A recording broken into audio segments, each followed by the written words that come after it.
Hello guys, मैं नुकसार हसन, मैं गुलजार अहमद, मैं सदिया मैं रहमतुल्लाह। आप देख रहे हैं जी ऑथेंटिक रिएक्शन यूट्यूब चैनल। आपका हमारे इस चैनल पर दिल के तहे दिल से वेलकम। अगर आप देखना चाहते हैं इस तरह की रिएक्शन वीडियो तो हमारा चैनल जरूर सब्सक्राइब करें। उम्मीद करते हैं आप खड़े से होंगे, यूँ हंसते और मुस्कुराते रहें और हमें भी अपना प्यार दिखाते रहें। हमारा चैनल लाइक शेयर और ज़्यादा से ज़्यादा सब्सक्राइब करके। तो चलते हैं जी वीडियो प्रशंसा की वीडियो है। This is a direct attack on India, this man wants to change government of in India. देखते हैं, बड़ी मजेदार वीडियो, फिर देखते हैं अपना रिएक्शन। नमस्कार and welcome you to world affairs. मैं हूं प्रशांत धवन। नाउ रिसेंटली आपने ऐसे आर्टिकल देखे होंगे जहां पर लिखा है कि ये एक डायरेक्ट अटैक है इंडिया पे। यहाँ पे आप देख पाओगे अटैक ऑन इंडिया। भारत सरकार में जो आज के समय यूनियन मिनिस्टर्स हैं ये ओपनली आकर कह रहे हैं कि जॉर्ज सोरोस ने जो स्टेटमेंट्स दी है भारत के बारे में, भारत जो रशिया के साथ कर रहा है उसके बारे में और पीएम मोदी के बारे में, ये आपत्तिजनक है। और कहीं ना कहीं से लग रहा है कि ये इनडायरेक्टली भारत में ना गवर्नमेंट चेंज करना चाहते हैं। एक्चुअली काफ़ी हद तक यही लग रहा है कि ये ऐसा करना चाहते हैं, क्योंकि जॉर्ज सोरोस ने जो बातें बोली हैं ये इंडिया के इंटरेस्ट में नहीं है ना। मैं आपको बताऊंगा कि इन्होंने यहाँ पर कहा क्या है, मगर पहले आपके लिए जानना ये इंपॉर्टेंट है कि ये व्यक्ति कौन है, जॉर्ज सोरोस आखिर है कौन और ये आज के समय इतना न्यूज़ में क्यों है।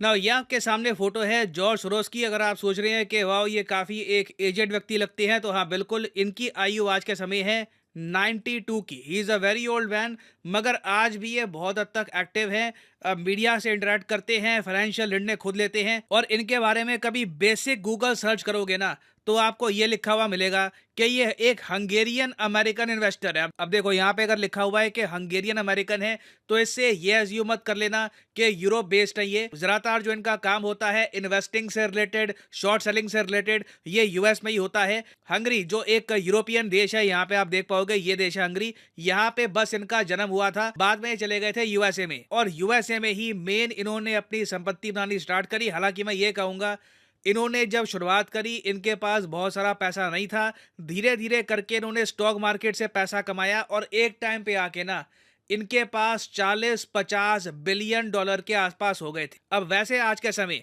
आप अगर फोर्ब्स मैगजीन में जाकर देखो तो उधर लिखा होगा कि जॉर्ज सोरोस ये हैं सोरोस फंड मैनेजर के फाउंडर और इनकी टोटल नेटवर्थ है 6.7 बिलियन डॉलर। ये इनकी एक्चुअल पावर नहीं है, ये एक्चुअल नेटवर्थ इनकी नहीं है, क्योंकि इन्होंने काफ़ी साल पहले क्या किया कि एक संगठन खोला जिसका नाम है ओपन सोसाइटी फाउंडेशन और इस संगठन को डोनेट कर दिए अपने 32 बिलियन डॉलर।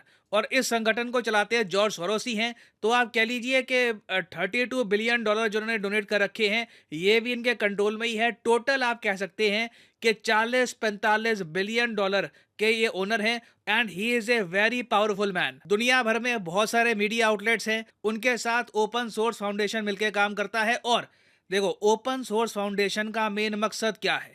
क्या ये दुनिया में गरीबी हटाना चाहते हैं? ये चाहते हैं कि रात को कोई भूखा ना सोए, या फिर ये विमेन एजुकेशन पे काम करना चाहते हैं? नहीं, ये लोग ओपनली कहते हैं अपनी वेबसाइट पे, इनकी वेबसाइट का जो कटआउट है ये मैं आपको दिखा रहा हूँ, यहाँ पर लिखा है कि हमारा मेन काम है कि हम एक इंक्लूसिव वाइब्रेंट डेमोक्रेसी बनाएं दुनिया भर में।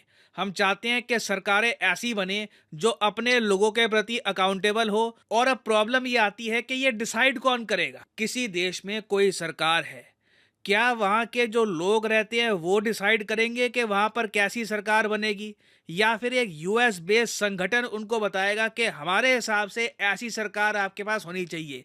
ये एक बहुत ही फंडामेंटल क्वेश्चन है जिसके आपको बहुत सारे आंसर मिलेंगे। अब यहाँ पे आप ये अज्यूम मत कर लेना कि जॉर्ज सोरोस बेसिकली अच्छा यही काम करते हैं कि ये फंड वगैरह इकट्ठा करते हैं। नहीं, ये तो इन्होंने ओपन सोसाइटी फाउंडेशन काफ़ी लेट इन्होंने स्टार्ट करी है। मैं आपको अभी एक क्लिप दिखाता हूँ इनकी, ये अर्ली 2000s की क्लिप है। यहाँ पर एक जर्नलिस्ट इनसे पूछता है, जॉर्ज सोरोस से पूछता है कि आप पर जी आरोप लगा रखा है कई देशों ने, चाहे जापान हो या फिर रशिया हो या कई एशियन कंट्रीज हैं, उन्होंने कह रखा है कि आपने उनके देश की अर्थव्यवस्था को बर्बाद कर दिया अपने फायदे के लिए। क्योंकि इन पे आरोप, जॉर्ज सोरोस पर आरोप ये लगा हुआ है काफी बार कि ये कंट्रीज की जो गवर्नमेंट है ना उनको हिला देते हैं, उसके बाद क्या करते हैं कि उस पूरी कंट्री की स्टॉक मार्केट पे शॉर्ट सेलिंग करनी स्टार्ट कर देते हैं। मतलब कि उनके शेयर्स को बेचना स्टार्ट कर देते हैं, मतलब कि उनके शेयर्स पे नेगेटिव हो जाते हैं। और फिर जैसे जैसे उनका स्टॉक मार्केट गिरता है इनका नेटवर्थ बढ़ता रहता है। ये जो छोटी सी क्लिप है ये मैं चाहता हूं आप देखें। In the last 2 years, you've been blamed for financial collapse of Thailand, Malaysia, Indonesia, Japan, In Russia? All of the above. All of the above. Yeah. Are you that powerful? No, I think there's a great misunderstanding. I am basically there to make money. I cannot and do not look at the social consequences of what I do. As a competitor, I've got to compete to win. As a human being, I am concerned about the society in which I live. Which George Soros am I talking to now? The amoral George Soros or the moral George Soros? It's one person. It's one person who at one time engages in amoral activities and at the rest of the time tries to be moral. ना ये video बहुत ज़्यादा interesting थी। यहाँ पर journalist ने ये पूछा कि जापान और रशिया और पता नहीं कितने देश हैं दुनिया भर में, वो कहते हैं कि आप ना पहले एक कंट्री के बारे में हवा फैला देते हो कि यहाँ पे जो लीडर है ये खराब है, सब कुछ खराब हो रहा है, और उसके बाद उस देश की जब इकोनॉमी गिरनी स्टार्ट हो जाती है, निवेशक भागने स्टार्ट कर देते हैं, तब उसके बाद करते हो आप शॉर्ट सेलिंग और फिर बिलियंस कमाते हो। क्या आप इतने पावरफुल हैं? तो इसके जवाब में इन्होंने कहा कि देखो, मेरा काम है पैसे कमाना, बाकी मैं जब पैसे कमाने जब निकलता हूँ, रास्ते में किस देश की इकोनॉमी को धक्का लग जाता है, कौन गिर जाता है, मेरी बला से, ठीक है, मैं उस पर फोकस नहीं करता। मेरा काम है कि मैं पैसे कमाऊँ और साथ ही साथ जहाँ पे मैं रहता हूँ, मतलब कि यूनाइटेड स्टेट्स ऑफ अमेरिका, वहाँ पर स्टेबिलिटी रहे, मेरी लाइफ में कोई प्रॉब्लम ना आए। बाकी मुझे कोई टेंशन नहीं है कि रशिया में क्या हो, जापान में क्या हो, किसकी इकोनॉमी गिर जाए, किसकी स्टॉक मार्केट गिर जाए। तो अगेन इनकी जो सोच है ना, ये एक टाइम पे इन्होंने ये कहा था। अब अगेन मैं ये नहीं कह रहा कि आज के समय भी ये सेम विचारधारा पे चल रहे हैं, उसके बारे में वी डोंट नो, मे भी हो सकता है या हो सकता है कि अब ये किसी और तरीके से सोचते हो, मगर सिंस आज के समय ये एक ग्लोबल संगठन चला रहे हैं, ओपन सोसाइटी फाउंडेशन करके, जो यही कहती है कि हम दुनिया भर में डेमोक्रेसी फैलाना चाहते हैं। तो कई क्वेश्चन तो उठेंगे कि जॉर्ज सोरोस का असली यहाँ पर मकसद क्या है, क्योंकि हाल ही में जब इन्होंने भारत के बारे में बात करी तब इन्होंने ये कहा, यहाँ पे आप देखोगे इस क्लिप में, ये भारत की आलोचना कर रहे हैं कि इंडिया देखिए रशिया से तेल खरीदता है, वेस्टर्न कंट्रीज को बेचता है, उससे इंडिया फायदा उठा रहा है, ये गलत है। ये जरा इनकी छोटी सी जो क्लिप है ये आप सुनिए। India is an interesting case. It's a democracy, but its leader Narendra Modi is no Democrat. Inciting violence against Muslims was an important factor in his meteoric rise. Modi maintains close relations with both open and closed societies. India is a member of the Quad, which also includes Australia, the US, and Japan. But it buys a lot of Russian oil at a steep discount and makes a lot of money out of it. अब US जब खुद ही कह चुका है काफ़ी बार कि ये बिल्कुल कंफर्टेबल है with new Delhi buying Russian oil, तो पता नहीं अब जॉर्ज सोरोस ने ये बात क्यों रेस करी कि जी इंडिया चाहे क्वाड का मेंबर हो। अब ये कह रहे हैं कि इंडिया एक हिपोक्रेसी दिखा रहा है। इनके कहने का मतलब यही है, तात्पर्य यही है कि इंडिया क्वाड का मेंबर तो है, मगर साथ ही साथ रशिया से तेल भी परचेज करता है, और वो तेल फिर इंटरनेशनल मार्केट में रिफाइन करके पेट्रोलियम के जो प्रोडक्ट्स हैं वो बनाकर ये बहुत सारा पैसा भी कमाता है। अब देखो प्रॉब्लम यहाँ पर ये है कि ये जो आलोचना थी ना, ये सिर्फ करंट गवर्नमेंट की आलोचना नहीं है, ये इंडिया एज ए कंट्री की आलोचना है, क्योंकि इंडिया के रिलेशंस रशिया के साथ स्ट्रांग रहे हैं, चाहे कोई भी पीएम हो। चाहे इंदिरा गांधी जब पीएम थी तब भी स्ट्रांग थे, आज नरेंद्र मोदी पीएम है तब भी स्ट्रांग है। उस वक्त ऑफ कोर्स रशिया था नहीं, यूएसएसआर था, मगर आप कह लीजिए यूएसएसआर की जो विरासत है वो रशिया ही संभाल रहा है। तो क्लियरली देखो जॉर्ज सोरोस का मेन जो इशू है ना, वो कहीं ना कहीं इंडिया से ही है, और बाय डिफॉल्ट ये इंडिया की जो गवर्नमेंट है, जो पीएम है, उनके अगेंस्ट भी बोलेंगे साथ में। और इसलिए जॉर्ज सोरोस ने ये भी बोलना स्टार्ट कर दिया कि पीएम मोदी और इनसे जुड़े हुए आज के समय जो बिजनेस टाइकून है अडानी, अगेन ये इनका आरोप है, जॉर्ज सोरोस ने ये बात बोल दी कि जी पीएम मोदी और अडानी ये क्लोज अलाइज हैं इनके हिसाब से, और इनका फेड भी इंटरट्वाइंड है। और फिर आगे ये भी कह दिया कि अडानी ने हाल ही में मार्केट से पैसे रेज करने की कोशिश करी, मगर अडानी फेल हो गया। और ये आगे ये भी ऐड करते हैं कि अडानी के गिरने से ना इनको उम्मीद है कि कल को भारत में डेमोक्रेटिक रिवाइवल आएगा, भारत में प्रॉपर इलेक्शन तो होते हैं, कई बार स्टेट गवर्नमेंट के इलेक्शन होते हैं, वहां पर जो रूलिंग पार्टी है वो हारती भी है। और किसी भी देश ने, इवन जॉर्ज सोरोस ने भी ये नहीं कहा कि भारत में इलेक्टोरल प्रोसेस प्रॉपरली फॉलो नहीं होता, लोगों को जिसको पावर में लाना होता है लाते हैं, जिसको हटाना होता है हटा देते हैं। मगर फिर भी ये कह रहे हैं कि मुझे उम्मीद है यहाँ पर कि इंडिया में एक डेमोक्रेटिक रिवाइवल आएगा। तो ये रिवाइवल कौन सा होगा, आई मीन और कितने चेंजेस यहाँ पे करने की जरूरत है, और इसमें जॉर्ज सोरोस खुद क्यों भूमिका निभाएंगे। और इंडियन पर्सपेक्टिव से देखिए, ये टॉपिक बहुत इंपॉर्टेंट है। आप अगर एकेडमिक पॉइंट ऑफ व्यू से देखो तो जीएस पेपर 2 और जीएस पेपर 3 के पर्सपेक्टिव से काफ़ी इंपॉर्टेंट है, क्योंकि वहाँ पे बहुत बार एनजीओ से रिलेटेड बात होती है, जो फॉरेन फंडिंग होती है उससे रिलेटेड क्वेश्चन आते हैं। अब यहाँ पे देखो मेन इशू यही है कि जॉर्ज सोरोस इंडिया में कल को हमारा जो ये पूरा इलेक्शन का प्रोसेस है इसको इन्फ्लुएंस भी कर सकते हैं पैसे के जरिए, क्योंकि उन्होंने $1 बिलियन कमिट कर रखे हैं इस बात को लेकर कि पीएम मोदी को ही हटाएंगे। और यहाँ पर देखिए एक बहुत ही इंपॉर्टेंट एक्ट है FCRA एक्ट, इसके बारे में आपको बताना चाहिए। यह है फॉरेन कंट्रीब्यूशन रेगुलेशन एक्ट। यही एक्ट ध्यान रखता है कि बाहर से ना अंधा पैसा इंडिया में एनजीओ के नाम पे ना आ जाए, जिससे सरकार के अगेंस्ट एक्टिविटी स्टार्ट हो जाए। ये एक्ट वैसे 2010 में बनाया गया था। सबसे पहले इस एक्ट का एक वर्जन बना था 1976 में, मगर बाद में आप कह लीजिए उसको स्क्रैप कर दिया गया। नया जो एक्ट है ना इसका FCRA, ये 2010 में बना था, और हाल ही में 2020 में इसमें कुछ अमेंडमेंट्स लाकर इसको और स्ट्रॉन्ग किया गया। इससे सरकार की कोशिश ये है कि बाहर के जो एनजीओ हैं होगी खत्म। पता नहीं ये जॉर्ज सोरोस किसका भूला हुआ, पता नहीं ये क्या काम करता है, पता नहीं इसको कि वो एक दुनिया की बड़ी डेमोक्रेसी कंट्री में शामिल है इंडिया, और ये नहीं पता कि उससे भी ज़्यादा पावरफुल है इंडिया में क्या पूरी दुनिया में नरेंद्र मोदी, ये उसको नहीं पता। नहीं, ये तो उसका टारगेट है ना किसी जो इससे ये भी जाहिर ये होता है पाकिस्तान नहीं है, मेरी तो बात ये पाकिस्तान नहीं है है। भाई, ये तो जाहिर होता है ना कि इंडिया तरक्की कर रहा है, हाँ। क्योंकि जलने वाले भी पैदा हो चुके हैं, उसकी इकोनॉमी गिराने वाले। इससे ये जाहिर होता है कि पूरी दुनिया में इंडिया का नाम चल रहा है, उसकी इकोनॉमी ग्रो कर रही है। ये जिस मुल्क की इकोनॉमी ग्रो करती है उसमें ऐसे इल्जाम लगाता है, उसकी स्टॉक मार्केट गिराता है, ऐसे इल्जाम ये लगाता है। इससे ये जाहिर होता है कि इंडिया की इकोनॉमी स्ट्रॉन्ग है और ग्रो कर रही है।